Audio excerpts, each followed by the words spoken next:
Hi, Kathie here, and today I want to share with you how to make this cozy crochet Afghan in under 8 hours.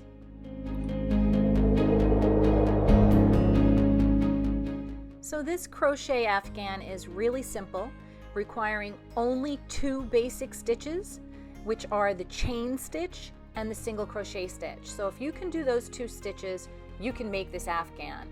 The only thing that makes it a little more complicated is the fact that I used different colors to create the pattern. But again, I'll show you how I changed those colors. It's really simple, and that's why this Afghan can really be completed in under 8 hours, because it is such a simple stitch that you could basically, I just sat and crocheted it while I was watching TV, really, without thinking about it.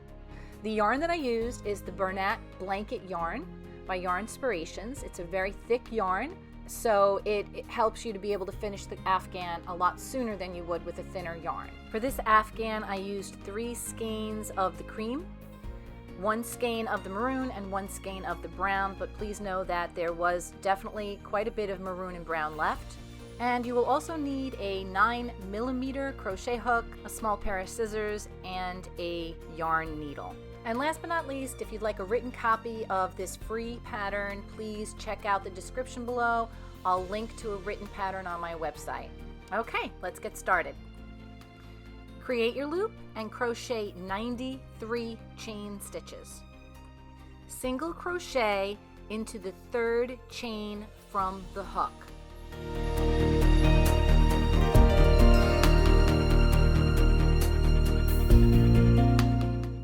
Then chain 1, then skip 1 chain and single crochet into the next one.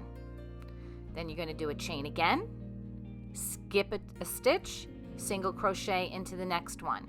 So what you're doing is you're creating sets of single crochets and chains, and every time you have a chain stitch, you're skipping a stitch on the bottom. That's creating a gap. Now this stitch, I believe, is either called the moss crochet stitch or the granite crochet stitch. So you can look those up if you're not sure of what I'm telling you to do. Okay, so you're going to continue that stitch all the way to the end of the row. At the end of the row, you should end with a single crochet. Do not add a chain at the end of the row. You'll end with a single crochet, then you will chain 2 to make your turn. That's your base row. Now for all future rows, you're going to single crochet into the gap or the space that you created with the chains, then chain 1, then single crochet into the gap, chain 1, single crochet into the gap, and repeat that all the way across. That's what you're going to do for every row from now on. At the end of every row, you should always end with a single crochet, chain 2, and turn. Now to change colors, what I do is I take the color that I want to switch to and I line the yarn up with the yarn I was previously using. So you can see here in this picture, I'm lining up the maroon yarn with the white yarn, and then I'm pulling both of the yarns through the next loop at the end. Be sure to leave a little bit of a tail of the new color yarn. Then pull just the new color yarn through to create a chain. Pull those all nice and snug and tight, and then cut off the old color yarn.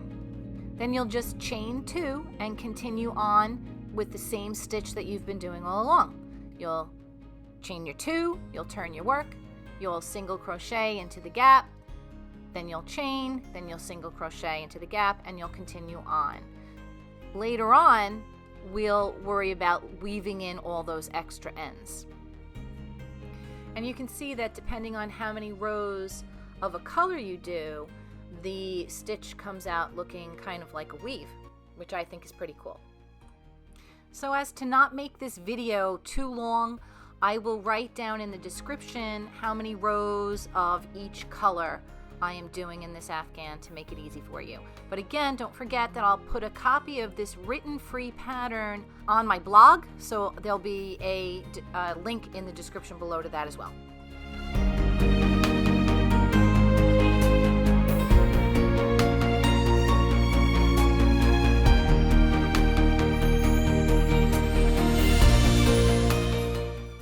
When you finish all 105 rows, we will use the yarn needle and the scissors, and we will begin weaving in all the little loose ends.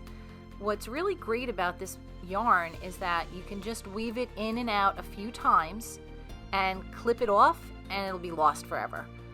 It'll really never come undone. It really weaves in well, and it's really hard to find the ends. So don't ever plan on taking these blankets out once you've made them.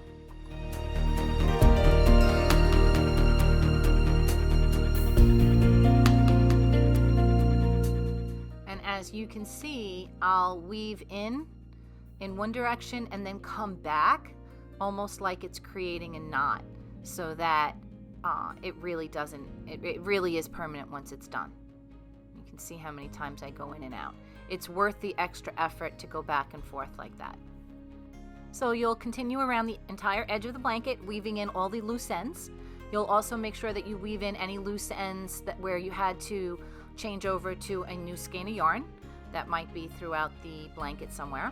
And once we're done weaving in all the ends, then we're going to crochet our border around the edge. The border is just as simple as the rest of the blanket. You're going to do your loop, and you'll connect somewhere in the middle on one of the two ends. I like to do it in the middle so that you can't see where you started or ended. To connect, you'll just do a slip stitch and chain 2. You'll go into the gaps that you created from your stitches like you did on every other row.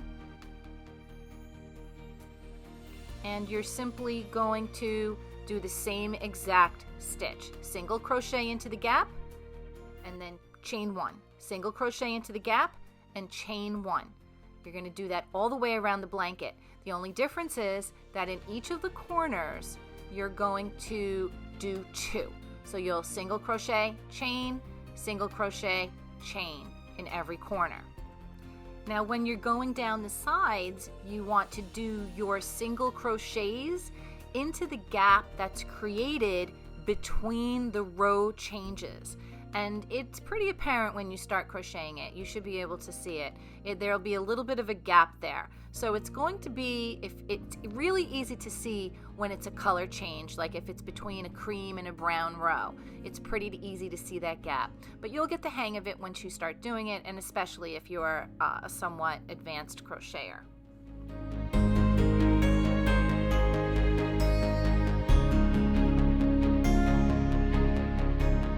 Last but not least, when you get around the end, you'll simply slip stitch to connect, and you'll knot it all off and weave all those extra loose ends in and enjoy your beautiful, cozy crochet Afghan. Thanks so much for watching.